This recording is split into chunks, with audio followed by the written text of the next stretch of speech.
Chapter 7. Nabubuhay para patunayang siya'y higit na mahalaga kaysa buhay. Upang gawing magalak ang ibang tao sa Diyos ng panghabang panahon, dapat na mapakita sa mga buhay natin na siya ay higit na mahalaga kaysa buhay. Ang wagas na pag-ibig mo'y mainam pa kaysa buhay, kaya pupurihin kita, O Diyos, at pararangalan. Ayon sa Awit, chapter 63, verse 3. Para mangyari ito, dapat tayong gumawa ng mga mapagsakripisyong pagpili na nakaugat sa katiyakan na ang pagtatanghal kay Kristo sa pamamagitan ng pagbibigay at pagkahabag ay mas kasiyasiya kaysa sa pagkamakasarili. Kung iiwas tayo sa risk upang tayo ay maging ligtas at masagana, sasayangin natin ang ating mga buhay. Ang chapter na ito ay tungkol sa uri ng pamumuhay na maaring pumigil na mangyari iyon. Paanong hindi ipagkanulo si Jesus? Kung si Kristo ay isang kayamanang walang kapantay, at siya ay nangangakong ipagkakaloob ang lahat ng ating pangangailangan kahit sa panahon ng tagutom at kahubaran, ang mabuhay na may pag-uugaling katulad ng sa mundo, kung gayon ay isang pagkakanulo sa Kanya. Ang pangunahing nasa isip ko ay kung paano natin gamitin ang pera at kung ano ang pakiramdam natin patungkol sa ating mga ari-arian. Naririnig ko ang mga salita ni Jesus. Kaya't huwag kayong mag-alala na baka kayo kapusin sa pagkain, inumin o damit. Hindi ba't ang mga hentil ang nababahala tungkol sa mga bagay na ito? Alam na ng inyong Ama na nasa langit na kailangan ninyo ang lahat ng ito, ayon sa Mateo chapter 6 verse 31 to 32. Kaya naman, kung ang buhay natin ay nakatuon sa pagkuha at pagpapanatili ng mga bagay, magiging katulad tayo ng mundo at hindi niyan maipapakita ang kadakilaan ng Diyos. Siya ay magmumukhang katulad ng isang religious side interest na maaaring maging kagamit-gamit para makatakas sa impyerno sa huli, pero wala namang pinagkaiba sa kung anong pinamumuhay at minamahal natin dito. Hindi siya makikita bilang isang kayamanang walang kapantay at hindi niyan gagawing nagagalak ang iba sa Diyos. Kung tayo ay mga dayuhan at pansamantalang naninirahan sa mundo, ayon sa unang Pedro chapter 2 verse 11, at kung ang ating pagkamamamayan ay sa langit, ayon sa Filipos chapter 3 verse 20, at kung walang makapaghihiwalay sa atin sa pag-ibig ni Kristo, ayon sa Roma chapter 8 verse 35, at kung ang kanyang wagas na pag-ibig ay higit na mabuti kaysa buhay, ayon sa Awit chapter 63 verse 3, at kung ang kapighatian ay magbubunga ng kagalakang walang hanggan, iwawaksi natin ang takot at bibigyang halaga ang kaharian ng Diyos at ang kanyang katuwiran, ayon sa Mateo chapter 6 verse 33. Ituturing nating walang kabuluhan ng lahat makamtan lamang si Kristo, ayon sa Filipos chapter 3 verse 7 to 8. Hindi tayo malulungkot kung tayo'y agawan ng ari-arian alang-alang sa mga hindi popular na gawa ng kabutihan, ayon sa Hebreo chapter 10 verse 34. Pipiliin pa nating makihati sa kaapihang dinaranas ng bayan ng Diyos kaysa magtamasa ng mga panandaliang aliw na dulot ng kasalanan.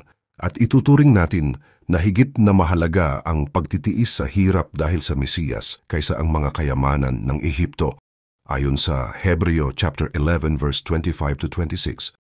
Bakit hindi tayo tinatanong ng mga tao tungkol sa ating pag-asa? Walang duda na kung mabubuhay tayo katulad nito, mas ikokonsidera ng mundo kung si Jesus ay isang kayamanang walang kapantay. Makikita siya na ganoon nga. Kailan ang huling pagkakataon na may nagtanong sa iyo tungkol sa dahilan ng pag-asa na mayroon ka? Iyan ang sinabi ni Pedro na dapat ay lagi tayong handang sagutin. Lagi kayong maging handang sumagot sa sino mang humihingi ng paliwanag sa inyo tungkol sa pag-asang nasa inyo, ayon sa unang Pedro chapter 3 verse 15. Bakit hindi tayo tinatanong ng mga tao tungkol sa ating pag-asa? Ang sagot ay maaaring ang tingin nila ay umaasa tayo sa mga bagay na kanila ring inaasahan. Hindi nakikita ang mga buhay natin na nasa daan ng Kalbaryo, hubad para sa mapagsakripisyong pag-ibig. Naglilingkod dahil sa matamis na katiyakang hindi natin kailangang magantimpalaan sa buhay na ito. Malaki ang gantimpala natin sa langit, ayon sa Mateo chapter 5 verse 12. Ang Diyos ang magbibigay sa iyo ng gantimpala sa muling pagkabuhay ng mga matuwid, ayon sa Lucas chapter 14 verse 14. Kung higit pa natin itong paniniwalaan, maaaring makita ng iba ang kahalagahan ng Diyos at mahanap sa Kanya ang kanilang kaligayahan. Ang credibility ni Kristo ay nakasalalay sa paggamit natin ng ating pera. Ang usapin ng pera at paraan ng pamumuhay ay hindi isang side issue sa Bible. Ang credibility ni Kristo sa mundo ang nakasalalay rito. 15% ng lahat ng sinabi ni Kristo ay may kaugnayan sa paksang ito, higit pa sa mga pinagsamang katuruan niya tungkol sa langit at impyerno. Pakinggan mo ang mga ito na makikita sa kanyang mga katuruan. Magiliw siyang tiningnan ni Jesus at sinabi, "May isang bagay pa na dapat mong gawin. Ipagbili mo ang iyong mga ari-arian at ipamigay mo sa mahihirap at magkakaroon ka ng kayamanan sa langit. Pagkatapos, bumalik ka at sumunod ka sa akin." Ayon sa Marcos chapter 10 verse 21. Pinagpala kayong mga dukha sapagkat sa inyo ang kaharian ng Diyos. Ngunit kahabag-habag kayong mga mayayaman ngayon sapagkat natamasa na ninyo ang kaginhawahan. Ayon sa Lucas chapter 6 verse 20 and verse 24. Hindi maaring maging alagad ko ang sinuman kung hindi niya tatalikuran ang lahat sa kanyang buhay, ayon sa Lucas chapter 14 verse 33. Mas madali pang makaraan sa butas ng karayom ang isang kamelyo kaysa makapasok sa kaharian ng Diyos ang isang mayaman, ayon sa Lucas chapter 18 verse 25. Ang buhay ng tao ay wala sa dami ng kanyang kayamanan, ayon sa Lucas chapter 12 verse 15. Ngunit higit sa lahat ay bigyang halaga ninyo ang kaharian ng Diyos at ang pamumuhay ng ayon sa kanyang kalooban at ibibigay niya sa inyo ang lahat ng mga bagay na ito, ayon sa Mateo chapter 6 verse 33. Ipagbili ninyo ang inyong ari-arian at ipamahagi sa mga dukha ang pinagbilhan, gumawa kayo ng mga sisidlang hindi naluluma at mag-ipon kayo sa langit ng kayamanang hindi nauubos, ayon sa Lucas chapter 12 verse 33. Tumayo si Zaccheo at sinabi niya kay Jesus, "Panginoon, ipamimigay ko po sa mga mahihirap ang kalahati ng aking mga kayamanan." At sinabi sa kanya ni Jesus, "Ang kaligtasan ay dumating ngayon sa sambahayang ito." Ayon sa Lucas chapter 19 verse 8 to 9. Ang kaharian ng langit ay katulad ng kayamanang nakabaon sa isang bukid. Nahukay ito ng isang tao, ngunit agad itong tinabunan. Tuwang-tuwa siyang umalis at ibinenta ang lahat ng kanyang ari-arian upang bilhin ang bukid na yon, ayon sa Mateo chapter 13 verse 44. Nakita rin niya ang isang dukhang biyuda na naghulog ng 2 salaping tanso. Sinabi niya, ang inihandog ng dukhang biyudang iyon ay higit pa sa inihandog nilang lahat, ayon sa Lucas chapter 21 verse 2 to 3. Ngunit sinabi sa kanya ng Diyos, "Hangal, sa gabi ring ito'y babawian ka na ng buhay. Kanino ngayon mapupunta ang mga inilaan mo para sa iyong sarili?" Ganyan ang sasapitin ng sinumang nag-iipon ng kayamanan para sa sarili, ngunit dukha naman sa paningin ng Diyos, ayon sa Lucas chapter 12 verse 20 to 21. May lungga ang asong gubad at may pugad ang mga ibon, ngunit ang anak ng tao ay wala man lamang mapagpahingahan. Sumunod ka sa akin, ayon sa Lucas chapter 9 verse 58 to 59. Mapanganib na pagbibigay. Paulit-ulit at hindi humihinto si Jesus sa kanyang radikal na pagtawag sa isang wartime lifestyle at sa mapanganib na pagbibigay. Mapanganib ang malayang pagbibigay. Tinawag ko na mapanganib dahil sa kwentong iyon tungkol sa biyuda, binigay niya ang kanyang kahuli-hulihang pera para sa ministeryo sa templo. Karamihan sa atin ay tatawagin siyang hangal o kaya naman ay padalos-dalos. Pero walang kahit anong puna o kritisismo mula kay Jesus. Lumapit naman ang isang biyudang dukha at naghulog ng 2 salaping tanso. Tinawag ni Jesus ang kanyang mga alagad at sinabi sa kanila, "Sinasabi ko sa inyo, ang inihandog ng biyudang iyon ay higit na marami kaysa sa inihulog nilang lahat. Sapagkat ang lahat ay nagkaloob ng bahagi lamang ng kanilang kayamanan, ngunit ang ibinigay ng babaeng iyon, bagamat siya'y dukha, ay ang buo niyang ikinabubuhay, ayon sa Marcos chapter 12 verse 42 to 44. Ang punto rito ay hindi ang ibigay ng lahat ang lahat sa kanila. Ang punto ay ito, ninanais ni Jesus ang risk na puno ng pananampalataya para sa kaluwalhatian ng Diyos. Wala akong maibibigay sa iyo na mga partikular na kautusan tungkol sa paggamit ng pera, na higit pa sa kung ano ang ibinigay na ni Jesus. Ang gusto ko lamang ay ituro si Jesus at hayaan ang kanyang salita na magkaroon ng nakakagulat at nakapagliligtas na epekto sa atin. Gamitin ang pera upang ipakita na ang Diyos at hindi ari-arian ang ating kayamanan.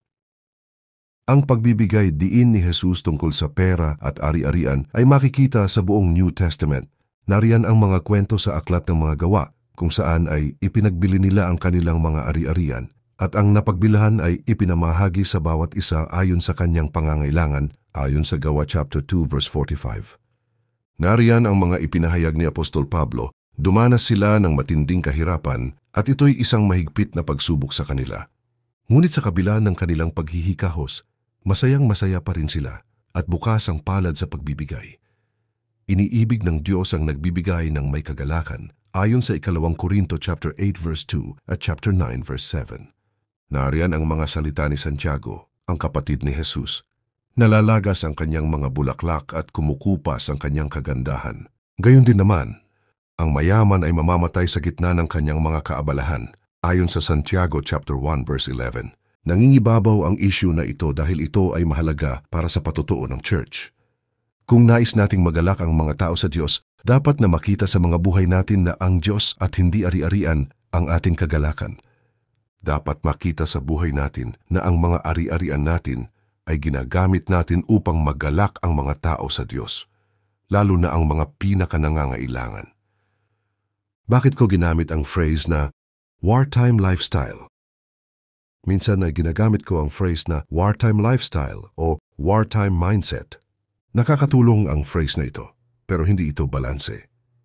Para sa akin ito ay higit na nakakatulong. Sinasabi nito sa akin na mayroong digmaan na nangyayari sa mundo sa pagitan ni Kristo at Satanas sa katotohanan at kasinungalingan, sa paniniwala at kawalan ng paniniwala.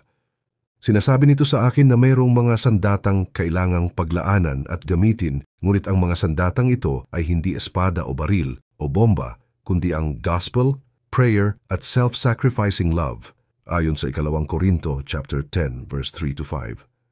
At sinasabi nito sa akin na ang nakataya rito ay higit na mataas kaysa sa kahit anong labanan sa kasaysayan. Ang mga ito ay walang hanggan at walang katapusan, langit o impyerno. Walang hanggang kagalakan o walang hanggang pagdurusa, ayon sa Mateo chapter 25 verse 46. Kailangan kong marinig ang mensaheng ito ng paulit-ulit dahil sigurado ay babalik ako sa peacetime mindset, kasing sigurado ng pagbaba ng ulan at pagtaas ng apoy. Sanay na ako sa kalikasan nating mahalin kung ano ang minamahal ng mundo. Nagsisimula akong maging katulad nito. Nagsisimula akong tawaging tahanan ang mundo. At baka bigla na lamang ay tinatawag ko ng pangangailangan ang karangyaan o luho at ginagamit ang pera ko sa paraang katulad sa mundo. Nalilimutan ko ang tungkol sa labanan. Hindi ko na masyadong iniisip ang tungkol sa mga taong mapapahamak. Ang missions at unreached people groups ay nawawala na sa aking isipan. Tumitigil na ako sa pangangarap tungkol sa katagumpayan ng biyaya. Nalulubog na ako sa secular mindset na ang unang tinitingnan ay kung anong magagawa ng tao, hindi kung anong magagawa ng Diyos. Isa itong terribleng karamdaman at nagpapasalamat ako sa Diyos para sa mga bagay na paulit-ulit na nagpuwersa sa akin patungo sa isang wartime mindset. Pamumuhay sa panahon ng digmaan. Nagpapasalamat ako sa Diyos para kay Ralph Winter na hindi lamang basta nagsulat tungkol sa pamumuhay sa panahon ng pakikipaglaban, ngunit ipinamuhay ito bilang isang missionary, professor, at founder ng US Center for World Mission, at walang kapagurang tagapagtaguyod para sa mga unreached peoples ng mundo. Binigay niya ang sumusunod na malinaw na ilustrasyon ng pagkakaiba ng wartime at peacetime mentality tungkol sa paggamit ng ating mga ari-arian. Ang Queen Mary, na namamahinga sa dalampasigan ng Long Beach, California, ay isang kabigha-bighaning museo ng nakalipas. Ginamit bilang isang luxury liner sa panahon ng katiwasayan at isang troop transport noong Second World War. Ang kasalukuyan nitong estado bilang isang museo na ang haba ay katumbas ng 3 football fields ay nakapagpakita ng isang kapansin-pansing pagkakaiba sa pagitan ng pamumuhay na naaakma sa kapayapaan at paglalabanan. Sa isang panig ay makikita ang dining room na binuo muli para ipakita ang pagkakaayos ng mesa sa panahon ng kapayapaan na naaakma sa mayayamang tagapagtangkilik kung saan hindi na misteryo ang napakagandang ayos ng mga kutsilyo at tinidor at kutsara. Sa isang panig naman ay nagpapakita ng malaking pagkakaiba ang mga ebidensya ng pagiging mahigpit sa panahon ng pakikipaglaban. Ang iisang metal tray na may yupi, ang kapalit ng 15 mga plato at platito. Ang mga bunks, hindi lamang 2 ngunit 8 patong ang taas. ang nagpapaliwanag kung bakit ang barko na 3,000 tauhan ng peacetime complement ay nagbigay daan para sa 15,000 tao na lulan nito noong panahon ng digmaan. Gaano na lamang karima-rimarim para sa mga peacetime masters ang ganitong pagbabago? Kinailangan ng isang national emergency para gawin ito, siyempre. Ang kaligtasan ng bayan ay nakasalalay rito.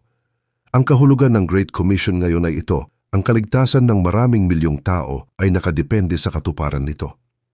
Dahil vulnerable ang puso ko sa pang-akit ng peacetime mindset na araw-araw na itinutulak sa isip ko ng media at entertainment, kailangan ko ng ganitong mga imahe at mga paalala. Tayo ay nasa isang digmaan, ang stocks man ay pababa o pataas, ang mga terorista man ay umaatake o nagtatago, tayo man ay malusog o may sakit.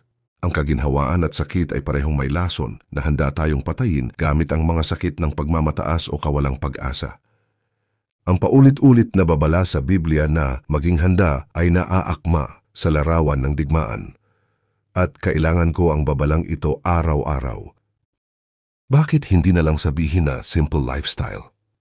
Mas makakatulong na isipin ang isang pamumuhay sa panahon ng digmaan kaysa sa isang simpleng pamumuhay.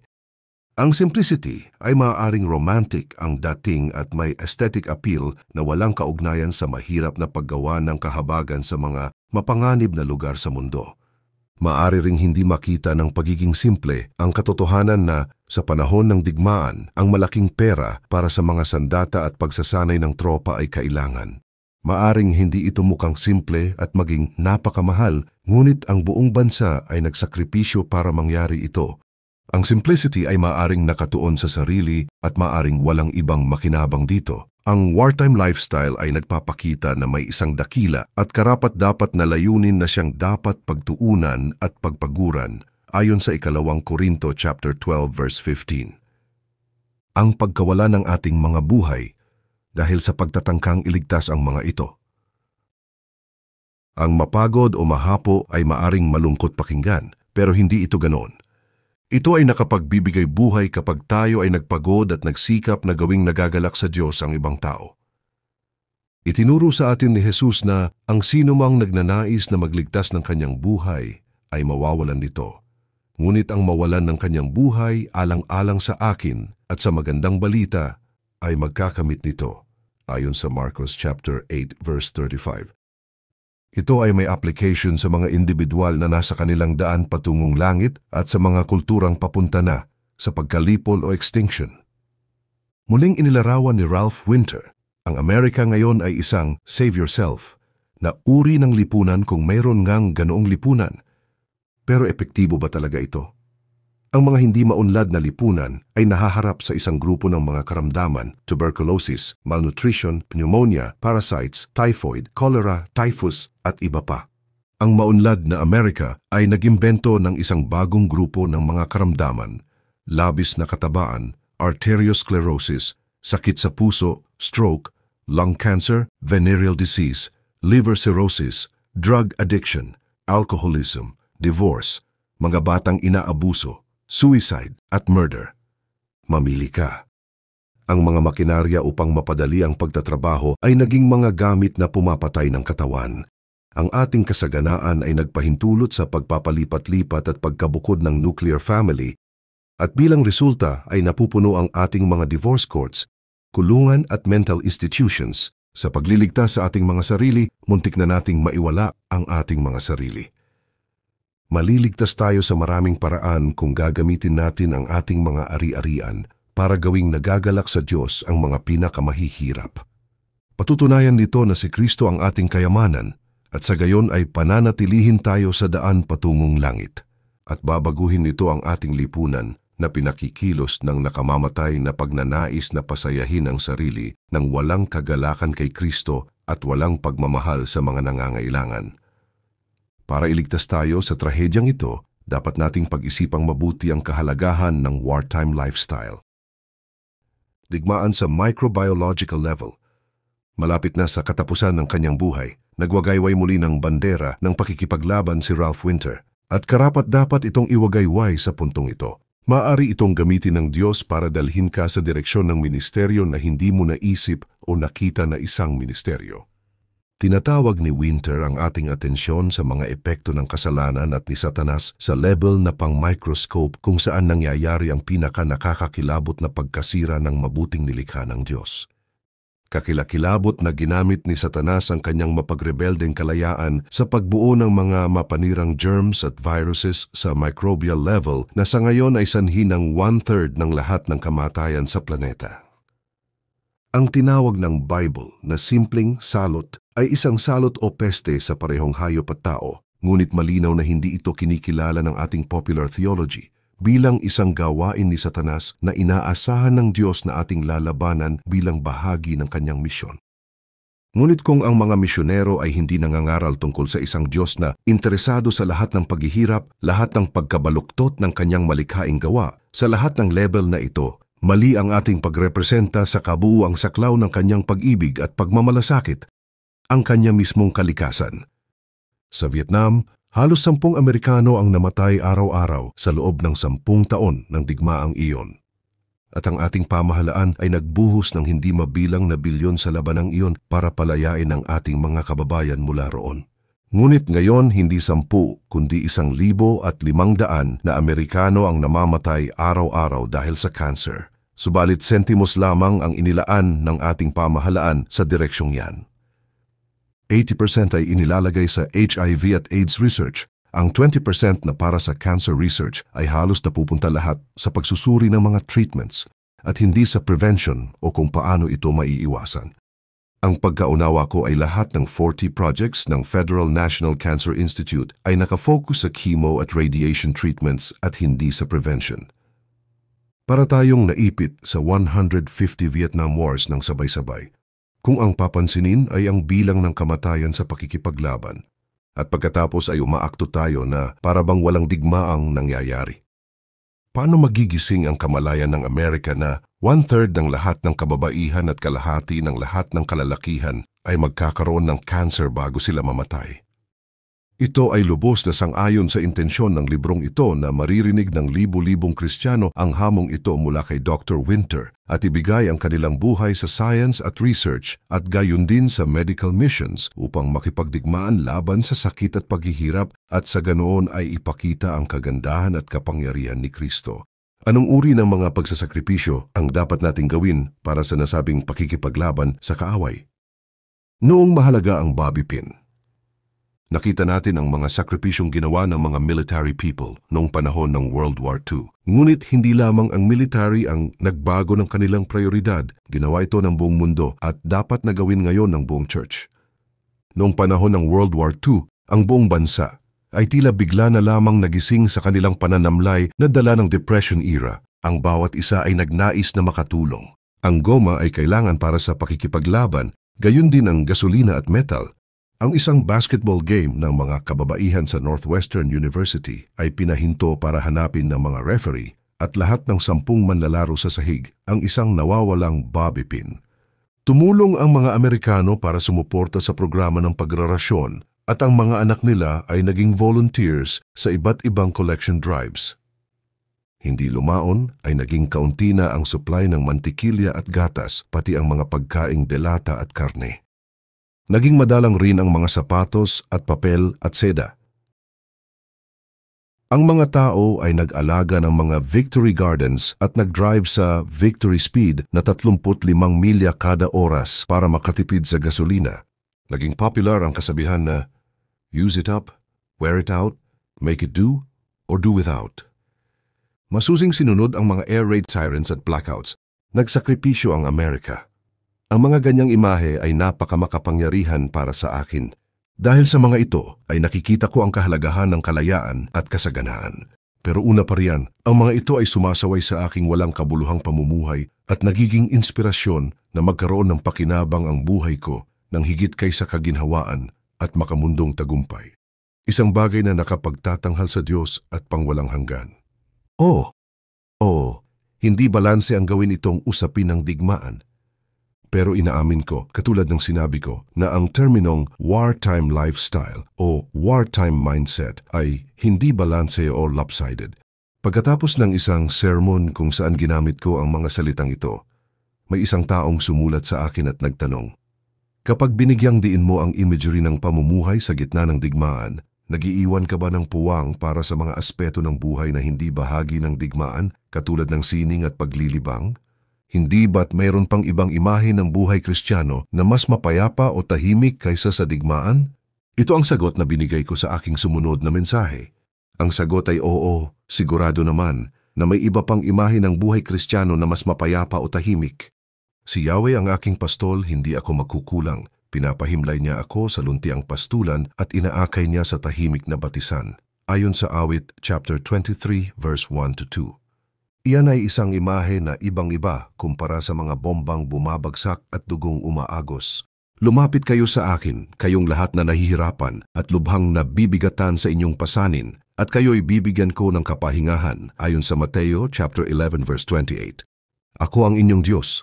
Iingatan ko kayo hanggang sa pumuti ang inyong buhok at kayo'y tumanda. Kayo'y nilikha ko, kaya tungkulin ko na kayo'y iligtas at tulungan, ayon sa Isaiah chapter 46 verse 4. At oo, mayroong tamang oras at lugar para sa isang Kristiyano na makinabang, suriin at baguhin ang kabuuan ng kultura ng tao. Sa katunayan, imposible na hindi maging bahagi ng ating modern Western culture at kung hindi tayo mag-iisip ayon sa nararapat na paggugol, biblikal na pagsusuri at maingat na pagbabago, malamang ay madala tayo ng kultura at hindi na malaman o mapansin na tayo ay naging mas Amerikano kaysa naging Kristiyano. Kaya naman, oo, gamitin mo ang lahat ng imahe ng Biblia, hindi lamang digmaan, para hubugin ang iyong buhay. At pagkatapos ay hayaan mo ang iyong buhay na ganap na Kristiyano, na bighani sa Diyos, nagpapahalaga kay Kristo at nakatuon sa pagbibigay, ang makibahagi at humubog sa iyong kultura. Ngunit nararamdaman ko na sa maunlad na buhay sa Amerika, ang panganib sa church ay hindi dahil may labis na masisigasig na mga tao na may malalim na pagmamalasakit sa mga nawawala at mapanganib na nagkakaloob para sa layunin ng gospel at sinisira ang kanilang mga buhay sa labis na pagkahabag sa mga mahihirap.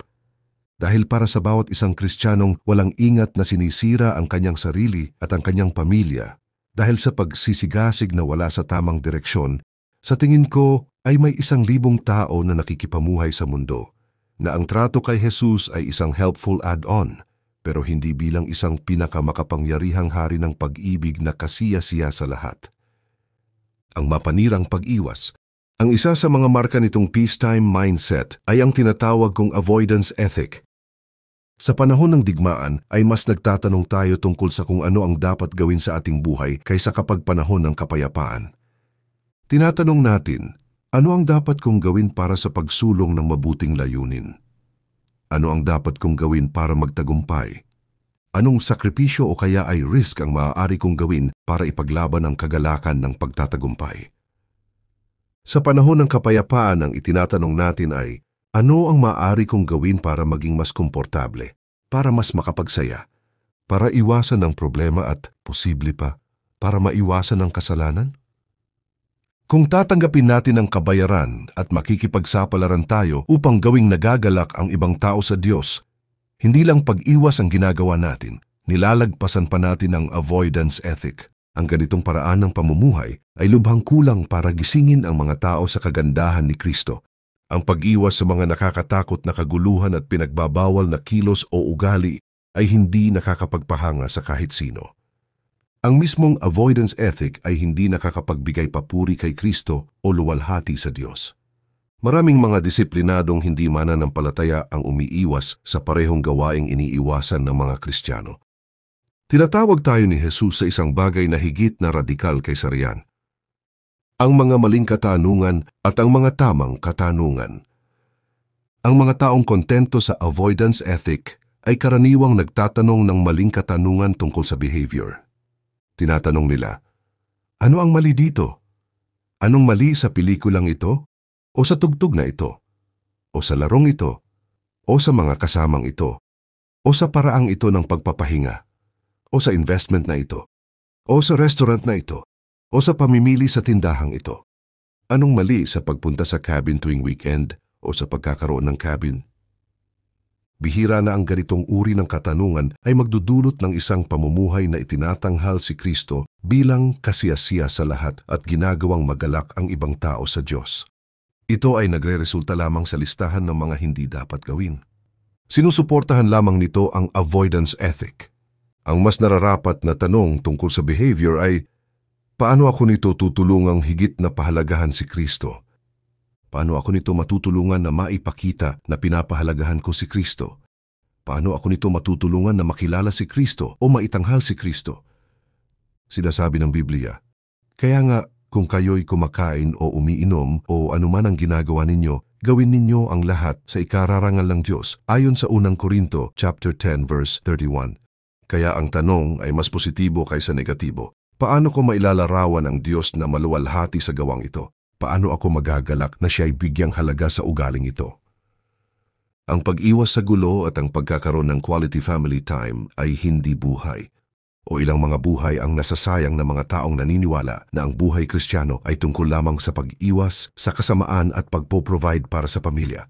Walang pakikiapid, walang pagnanakaw, walang pagpatay, walang paglulustay, walang panloloko. Ang mayroon lamang ay pagsisipag sa trabaho sa umaga at panonood ng TV at video sa gabi, quality family time at maraming kasiyahan sa weekend, madalas kasama ang church. Ito ang buhay para sa milyong tao. Sinayang na buhay. Tayo ay nilikha para sa higit pa rito. Mayroong lumang kasabihan, walang kahit sino na naghihintay na lamang ng kamatayan ang nagsabi na, sana ay mas nakapaglaan pa ako ng maraming oras sa opisina. Ang punto dito ay ito, karaniwan na kapag malapit ka ng mamatay, biglang nakikita mo ang tunay na mukha ng pera, walang gamit o pakinabang para sa nananatiling kasiyahan, habang mas nagiging mahalaga naman ang mga relasyon. Totoo ito. Noong namatay ang aking ina noong 1974, sumulat ako sa chairman ng aking department sa Bethel College kung saan ako nagtuturo at binawi ko ang aking request na magkaroon ng mas maraming teaching load sa susunod na semester para sana kumita ng mas malaki. Ang pagtayo sa tabi ng libingan ng iyong ina kasama ng asawa at anak ay nagbibigay ng ibang pagtingin sa mga bagay. Nawawala ang hatak ng pera. Ngunit ang pagtukoy sa paglalaan ng mas kaunting oras sa opisina ay maaaring maging misleading. Kailangan nating idagdag ito. Walang may gustong sabihin sa Panginoon ng sanlibutan. 5 minuto matapos mamatay. Inilaan ko ang oras ko gabi-gabi sa pakikipaglaro at panunood ng videos kasama ng aking pamilya dahil mahal ko sila. Sa tingin ko ay sasabihin ng Panginoon, hindi niya nako ipinakita bilang kayamanan sa inyong bayan. Dapat ay may iba ka pang ginawa maliban sa mag-provide para sa iyong sarili at pamilya at ang maraming oras sa panunood na dapat ay nalalaman mo ay hindi magandang paraan para pangalagaan mo ang iyong pamilya o ang iyong sariling kaluluwa. Television ang great life waster. Sa loob ng 60 taon, ang telebisyon na siguro ang pinakamalaking pagsasayang ng buhay sa modernong panahon. Ngayong ako ay nagsusulat sa taon na 2022 na pag-iwanan na ng internet streaming services ang traditional TV. Walang tigil tayong inaakit ng social media at video games at walang katapusang streams ng pagbabalita. Hindi katulad ng TV, ginagawang available ng internet ang bawat uri ng entertainment sa lahat ng oras. Maari kang maging mapili pero maari mo ring piliin ang mas hindi magandang bagay na tanging ang hukom ng sangkatauhan lamang ang nakakakita. At hindi rin mawawala ang mga advertisements. At katulad ng palaging nangyayari, ang mga ito ay sapat na para magtanim ng binhi ng pagkagahaman at pagnanasa kahit na ano pa ang pinanonood mo.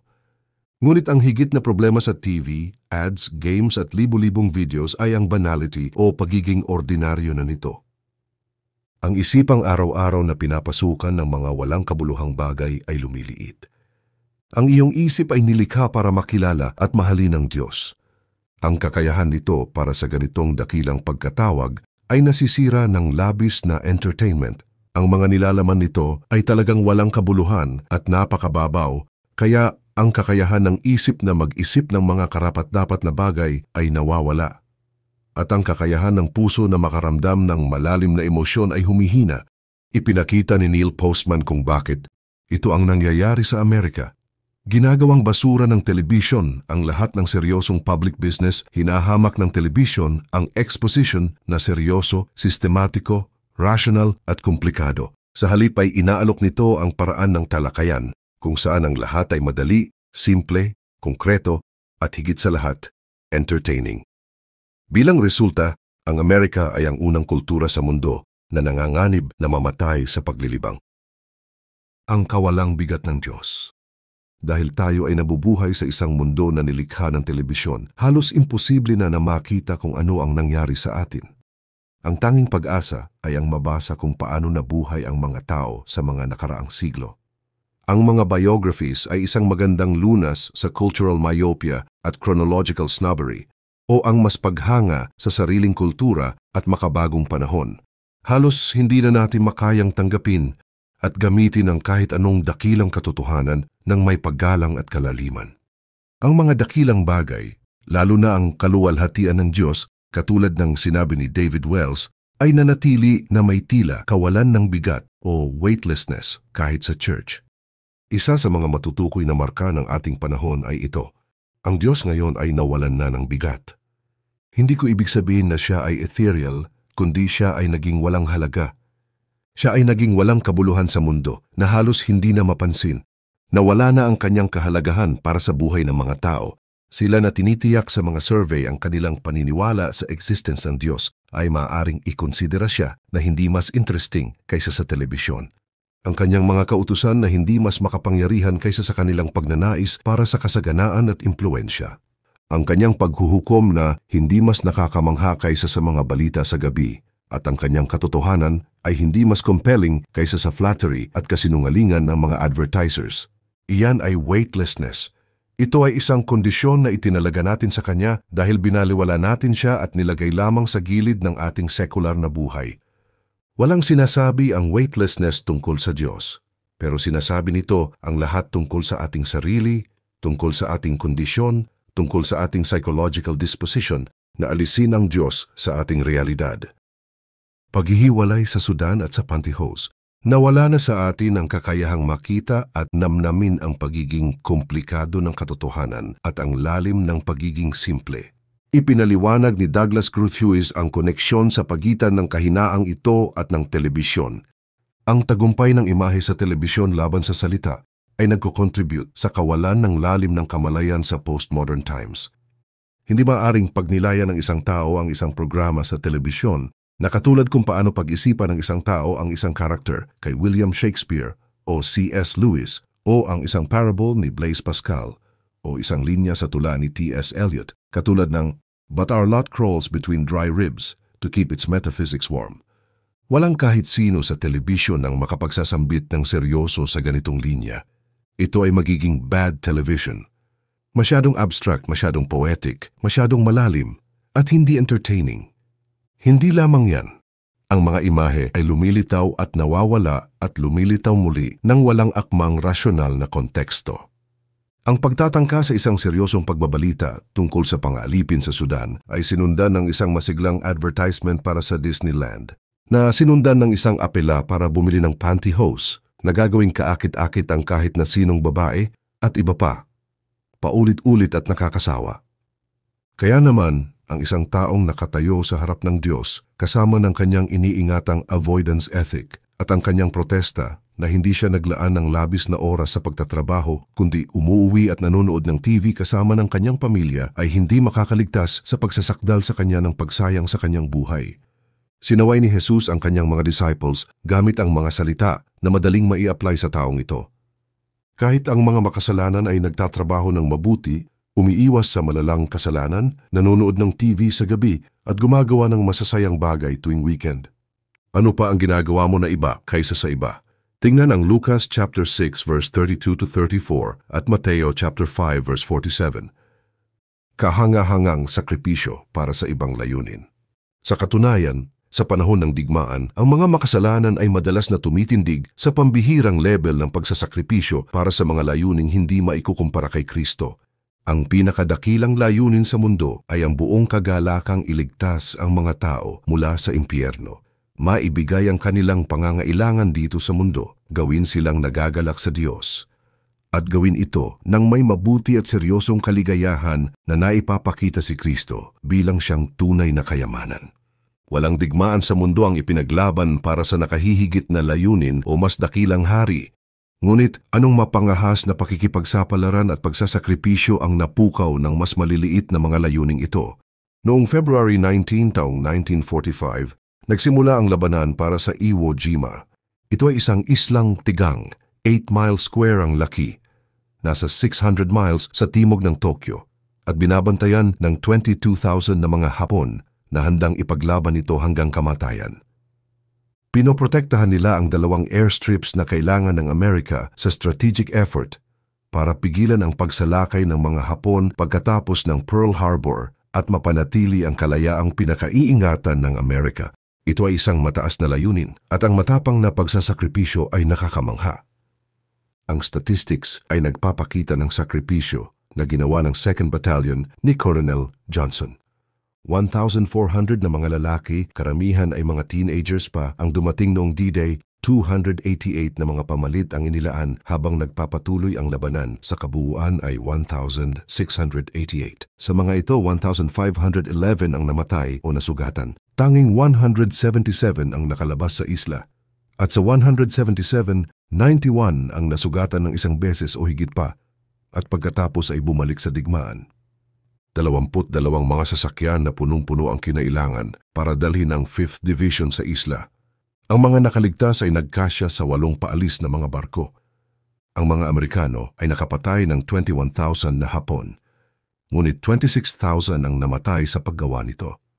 Ito ang tanging digmaan sa Pacific kung saan mas marami ang namatay sa mga sumalakay kaysa sa mga nagtanggol. Ang mga Marines ay nakipaglaban sa World War II sa loob ng 43 buwan. Subalit sa loob ng 1 buwan, sa Iwo Jima nangyari ang 1/3 ng kabuuan ng mga namatay sa kanila. Ang iniwan nila ay ang pinakamalaking sementeryo sa Pacific. Halos 6,800 na libingan sa kabuuan, tambak kasama ang kanilang mga krus at bituin. Ang libo-libo sa mga pamilya ay hindi magkakaroon ng kapayapaan na makapagpaalam sa katawan ng kanilang yumao.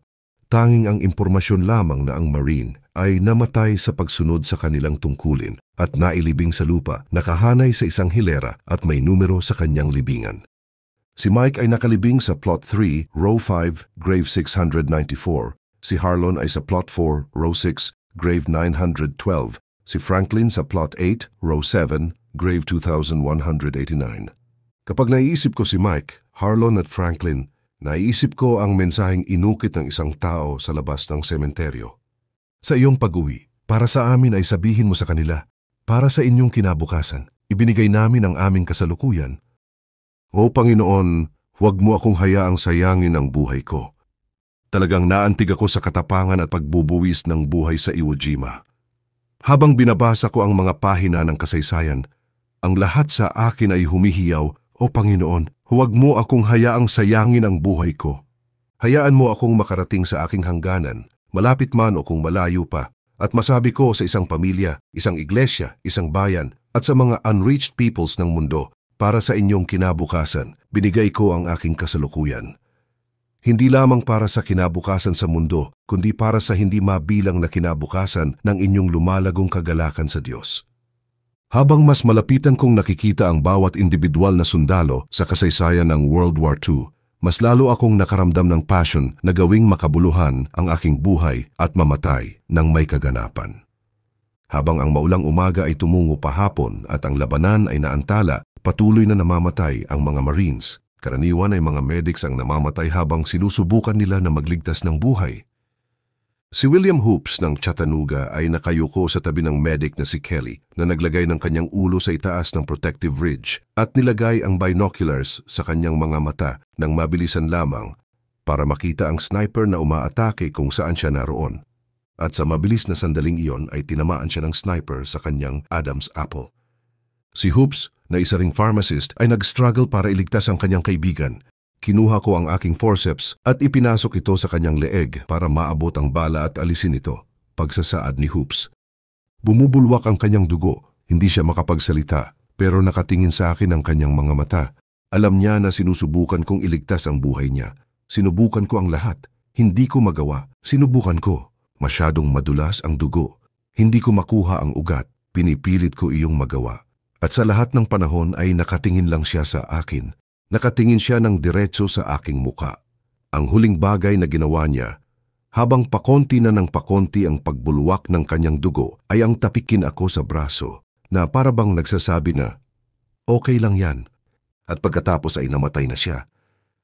Sa makadurog pusong sandaling ito, ay gusto kong maging si Hoops at gusto kong maging si Kelly.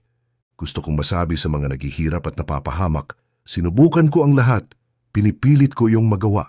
At gusto kong masabi sa mga nakapaligid sa akin kapag ako ay mamamatay na, okay lang yan, ang buhay ay para kay Kristo at ang kamatayan ay pakinabang. Kapag nawala na ang walang kabuluhang hamog. Sa mga pagkakataong ito, kapag nawala na ang walang kabuluhang hamog ng buhay at malinaw ko nang nakikita ang nakatakda kong gawin sa mundo, naghihinagpis ako sa mga walang kabuluhang tunguhin na sumasayang sa buhay ng marami at sa napakarami sa aking buhay. Isipin mo na lang ang laki ng bahagi tungkol sa sports, isang buong section ng daily news sites. Pero walang bahagi na tungkol sa Diyos. Isipin mo ang tungkol sa napakaraming resources sa kung paano mo gagawing mas komportable at mas maganda ang bahay at ang garden mo. Isipin mo kung $10,000 ang pwede mong gastusin para makabili ng kotse na mas marami kaysa sa kailangan mo. Isipin mo ang oras at enerhiya at pag-uusap na napupunta sa entertainment at paglilibang at doon sa tinatawag natin na fun stuff. At idagdag mo pa riyan ngayon ang computer na nagre-recreate ng mga larong masyado ng malayo sa realidad. Ito ay katulad ng isang multi-layered dream world na walang katuturan na napupunta sa kawalan. Labis na pagpapahalaga sa pananamit. O kaya ay isipin mo ang tungkol sa mga damit. Ano nga bang trahedya ang makita ang maraming mga kabataan na obsessed sa kung ano ang isusuot nila at kung ano ang itsura nila? Kahit ang mga kabataang Kristiyano ay tila walang kakayahang magtanong ng higit sa anong masama rito. Katulad ng, ang mga damit bang ito ay makakatulong sa akin na maitanghal si Kristo? Itinuturo ba ng mga ito ang mga tao sa Kanya bilang kayamanan ng aking buhay? Maipapakita ba nito ang aking katauhan na nilikha sa wangis ng Diyos upang maglingkod? O maipapakita ba nito ang aking sexualidad? O ang aking katamaran? Maniwala ka, hindi sa masyado akong concerned sa pananamit. May ilang mga radikal at nakapagtataas kay Kristo na dahilan para simplehan lamang ang pananamit. Ang pakiusap ko ay maging tulad ka ng isang dolphin at hindi isang jellyfish sa sea of fashion at ng contra-fashion. Higitan mo ang isang teenager na sumulat sa Minneapolis Star-Tribune bilang tugon sa isang sulat para sa editor. Bilang isang teenager, ang iyong isinusuot sa kasamaang palad ay nagiging mas mahalaga. Sa totoo lang, kahit ang ilan sa mga damit na isinusuot ko ay offensive rin sa akin. Ang sulat ay nagpahayag tungkol sa kakayahan ng mga batang babae na makapagbihis ng matino at naaayon sa fashion. Ipakita mo sa akin kung paano iyon maging posible at gagawin ko. Karamihan sa mga kaibigan ko ay hindi komportable sa kung ano ang popular pero isinusuot pa rin namin.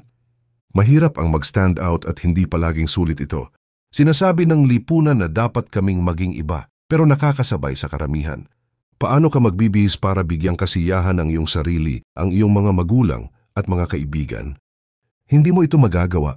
Ang nangyayari madalas ay nagko-compromise ang mga kabataan para mag-fit in o maging kabilang. Kung nais naming makatapos ng high school o kahit man lang junior high nang hindi nagdurusa, dapat kaming magbihis ng ayon sa gusto ng aming mga kapwa kabataan.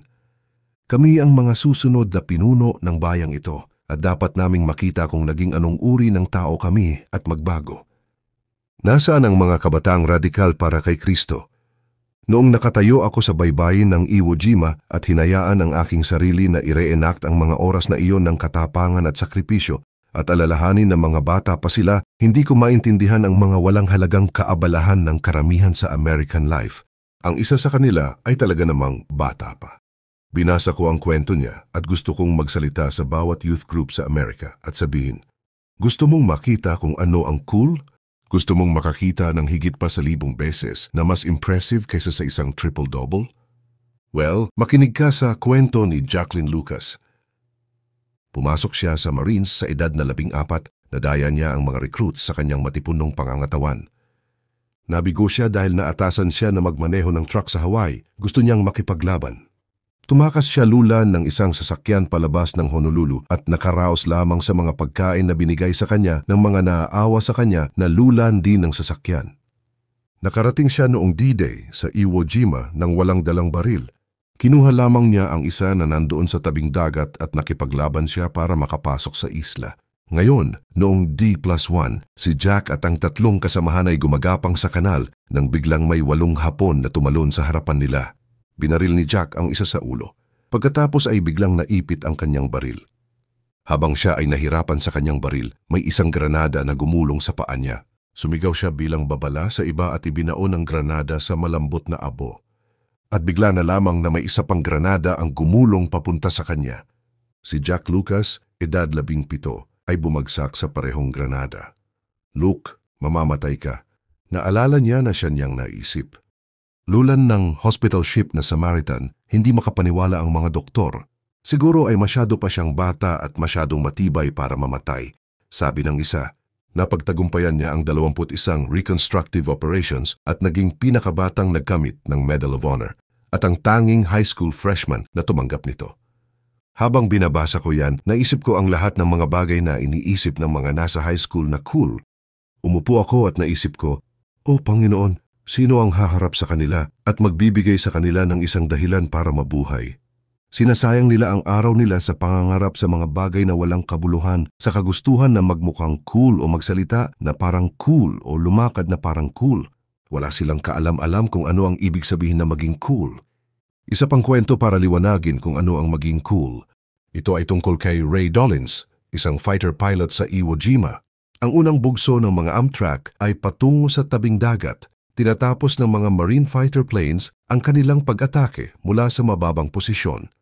At noong sinimulan na ng huling piloto na hilahin ang kanyang Corsair pataas, bigla na lamang na ginamit ng mga Hapon ang kanilang baril at pinaputukan ang eroplano. Sinubukan ng piloto na si Major Ray Dollins na mapataas ang eroplano upang maiwasan na bumagsak ito sa mga Marines na patungo sa tabing dagat, ngunit labis na ang naging pinsala ng kanyang eroplano. Napanood itong lahat ni Lieutenant Keith Wells mula sa Amtrak. Nakikita namin siya mula sa cockpit, sinabi ni Wells, at sinusubukan niya ang lahat.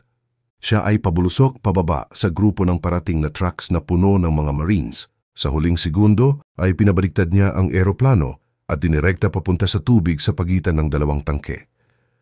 Nakita namin na sumabog ang tubig sa hangin.